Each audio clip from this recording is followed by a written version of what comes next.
Hello biologists. This week in lab, we're going to be investigating the process of photosynthesis. And in particular, we're going to be looking at how light and the absorption of light by different plant pigments can affect the rate of photosynthesis. In order to do this, we're going to need some leaves and a metabolic chamber.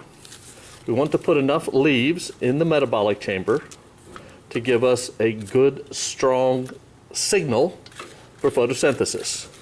Best thing to do is to get a group of leaves and make sure you cover the entire bottom of the metabolic chamber.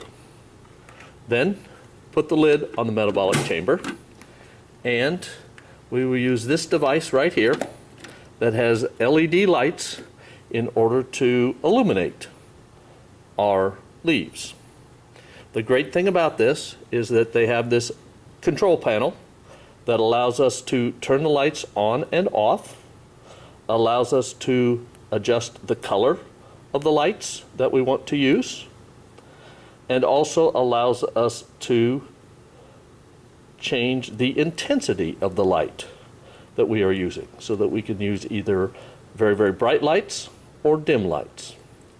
One key to using these is to make sure that you have the remote control pad very, very close to the input sensor.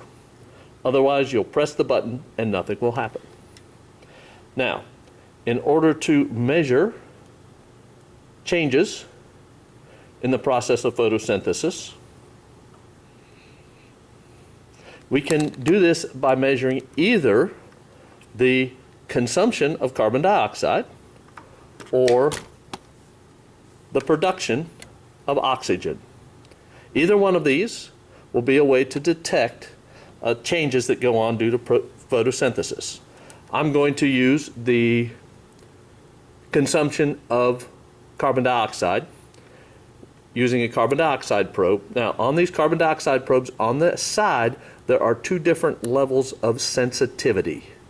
We want this at the lowest or the most sensitive level to detect small changes in the production of carbon dioxide due to photosynthesis. Now, because we are detecting changes in gases inside this chamber, we want to make sure that we don't have air from the outside coming in or going out. And so we're going to need to put a rubber stopper in here to stop up any gas exchange. Then, when you have this set up, you need to choose colors of light, intensity of light, and then measure the rate or the change in carbon dioxide consumption over some period of time. A part of your experimental design will be deciding how long you need to let this go in order to get an accurate measure of the process of photosynthesis. Between each trial that you use, you will need to turn off the light.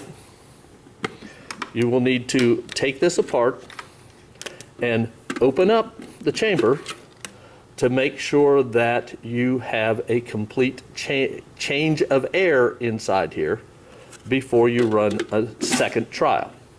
Otherwise, you will have gas left over from the previous trial.